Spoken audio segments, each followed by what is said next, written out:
Halo Sobat Adsen, salam pintar. Bersama saya Kak Alex, tutor biologi adsen.id. Dalam video kali ini, kita akan melanjutkan pembahasan materi mengenai fungi.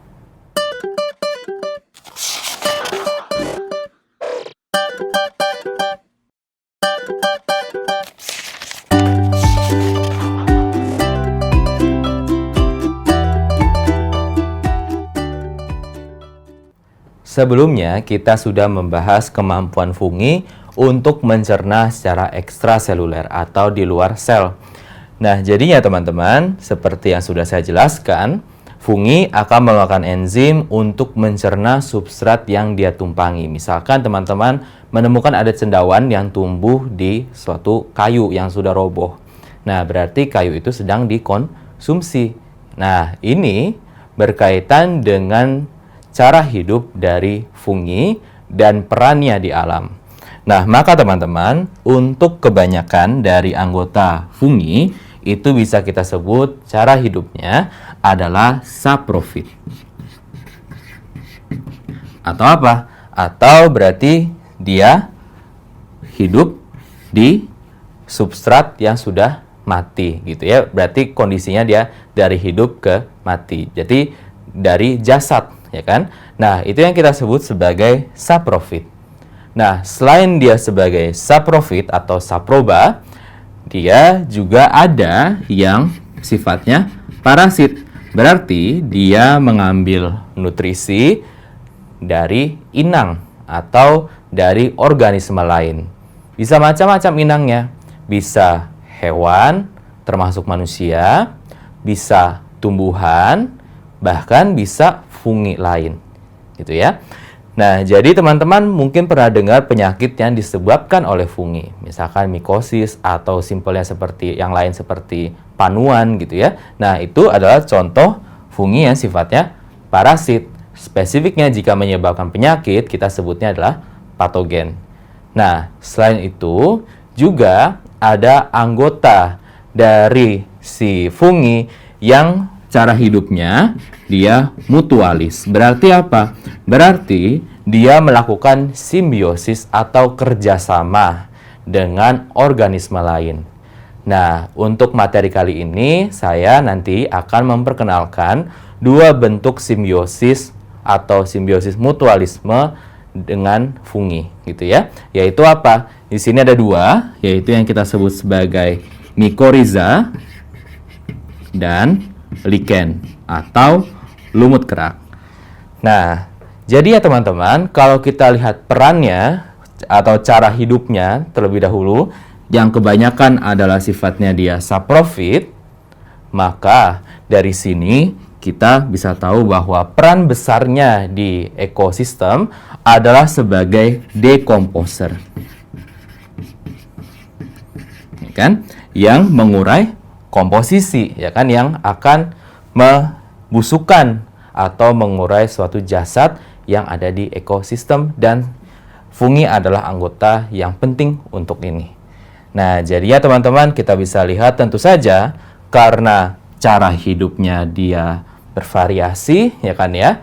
Kemudian kita bisa lihat bentuk tubuhnya bervariasi, maka kaitannya dengan habitat, gitu ya, tentu saja dia bervariasi. Nah, untuk pada umumnya, gitu ya, walaupun di sini disebutkan habitatnya dia sifatnya bervariasi, tetap saja biasanya, gitu ya, dia akan menempati habitat yang cenderung lembab, gitu ya, atau kadar airnya agak banyak, gitu ya, tapi jangan sampai dia tenggelam, oke ya. Nah, jadinya teman-teman, untuk habitatnya bisa macam-macam, gitu ya, atau untuk ekosistemnya bisa pun bermacam-macam. Bisa teman-teman temukan di hutan, bisa teman-teman temukan di taman, gitu ya. Pun teman-teman bisa menemukan dia di habitat yang tertutup atau ternaungi oleh tumbuhan lain misalkan, atau terdedah atau terbuka, gitu ya, kena sinar matahari langsung. Ada yang seperti itu. Atau bisa juga teman-teman temukan di organisme lain, ya kan, karena dia merupakan parasit atau mutualis. Nah, teman-teman juga temukan ini di mana? Bisa teman-teman temukan di laut bahkan untuk beberapa spesies fungi yang marine atau fungi yang akuatik laut gitu ya. Ada juga teman-teman temukan di kutub. Nah, jadi untuk ketahanan masing-masing dari fungi itu pastinya diperantarai oleh kemampuan metabolismenya yang tentu saja berkaitan dengan si enzim. Kita akan melanjutkan karakter umum dari fungi, yaitu dari reproduksinya.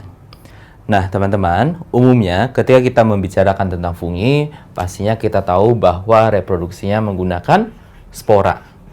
Ya.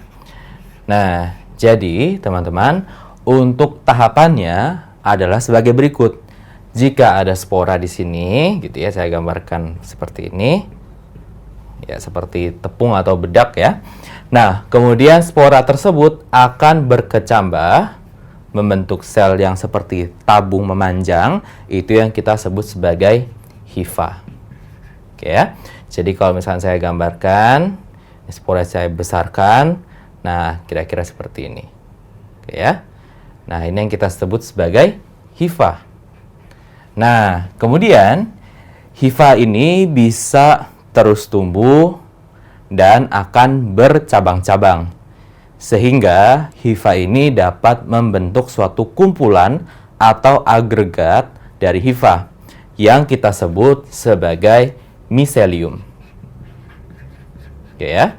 Nah, jadi kalau misalkan saya gambar, misalkan seperti ini. Titik ini adalah titik jatuhnya si spora, ya kan? Kemudian nanti ada yang tumbuh ke sini gitu ya. Nah, dia akan bikin cabang. Oke. Kemudian ada juga yang bisa tumbuh ke sini, dia akan bikin cabang. Nah, cabang yang ini dengan yang ini bisa nyambung lagi. Nah, kayak gini ya.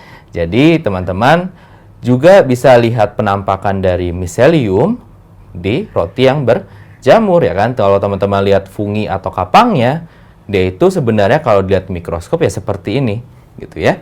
Seperti suatu jaring-jaring. Nah, teman-teman, jika dia adalah spesies yang dapat membentuk suatu tubuh buah yang besar, maka miselium ini atau kumpulan dari hifa ini akan membentuk tadi yang kita sebut sebagai tubuh buah atau fruiting body, gitu ya. Nah, kita ambil contoh dari cendawan yang teman-teman umumnya lihat. Nah, jadi kalau misalkan ini darat gitu ya, tanah. Nah, di sini adalah si funginya. Oke, saya gambarkan bagian outline-nya saja. Nah, untuk hifa atau miseliumnya di mana sih? Jadi, teman-teman, untuk membentuk tubuh buah ini, hifa ini akan saling bergabung dan mengikat, gitu ya. Jadi, kalau misalkan kita gambarkan hifanya, ya kurang lebih kayak gini lah, gitu ya. Jadi, dia bisa berpilin, gitu ya. Nggak harus rapi gitu, jadi nanti dia bikin kayak gini strukturnya. Nah, teman-teman bisa ngebayangin ini sebagai apa? Sebagai pakaian, ya kan? Yaitu sebenarnya pakaian kita atau baju kita itu tersusun dari benang-benang yang disatukan, ya kan? Maka teman-teman, kalau teman-teman ambil atau mencuplik bagian dari si tubuh buah dari suatu fungi, kalau teman-teman lihat di mikroskop, teman-teman akan melihat struktur yang heboh seperti ini, mirip bihun gitu ya. Jadi ada banyak sekali untuk struktur ini. Nah, nanti gitu ya. Nah, bagian bawahnya di sini adalah jaring-jaring yang teman-teman mungkin tidak akan terlihat. Lihat ini dengan mudah gitu ya. Tapi kalau misalkan teman-teman misalkan lihat ini kemudian tebang gitu ya, atau potong bagian sininya, teman-teman akan melihat suatu jaringan seperti ini. Ya, yang kita sebut sebagai miselium. Nah, miselium dari suatu tubuh buah itu bisa sangat-sangat luas. Jadi, nggak bisa diwakilkan dengan satu tubuh buah sini saja. Jadi, misalnya kayak, oh ya segini doang funginya. Sebenarnya di bawah tanah ini bisa luas sekali.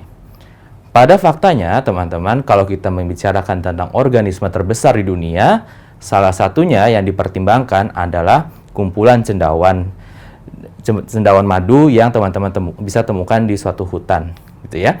Nah, jadi teman-teman, cendawan yang ditemukan di sana itu sebenarnya seluruh satu berhektar-hektar hutan itu adalah satu individu gitu ya. Maksudnya gimana? Jadi bagian ini dia bisa membentuk cendawan yang baru gitu ya. Jadi teman-teman untuk menghitung suatu jamur gitu ya atau cendawan itu teman-teman belum tentu juga bisa bilang oh ini adalah dua individu yang berbeda, melainkan ini bisa dihitung sebagai satu individu.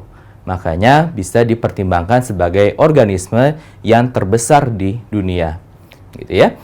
Nah, sekarang teman-teman, untuk ini selanjutnya kita akan menyambung ke pembahasan yang sebelumnya, yaitu kemampuan dari fungi yang dapat mengeluarkan enzim.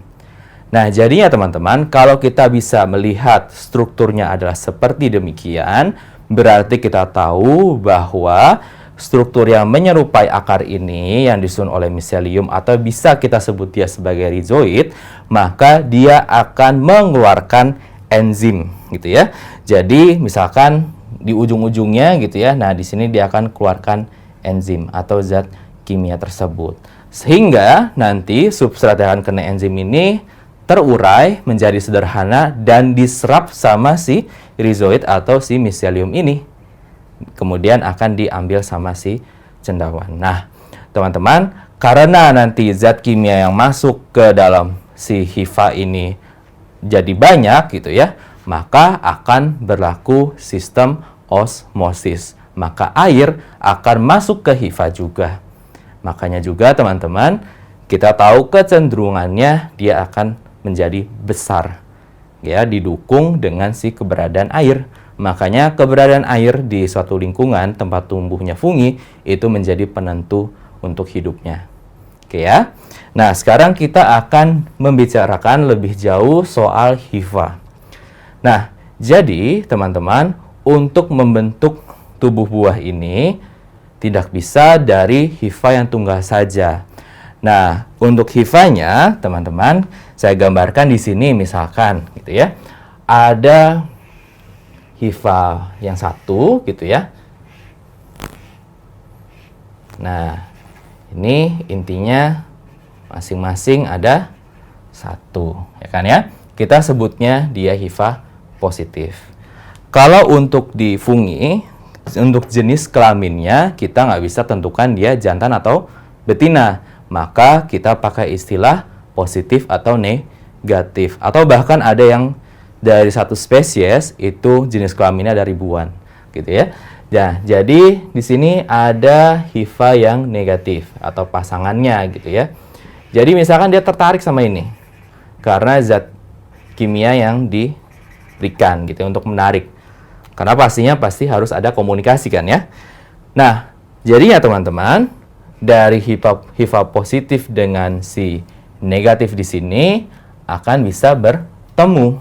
Gitu ya. Misalkan saya gambarkan sebentar. Jadi dari yang ini nah akan membentuk suatu percabangan kira-kira seperti ini. Oke. Demikian juga untuk yang di sini.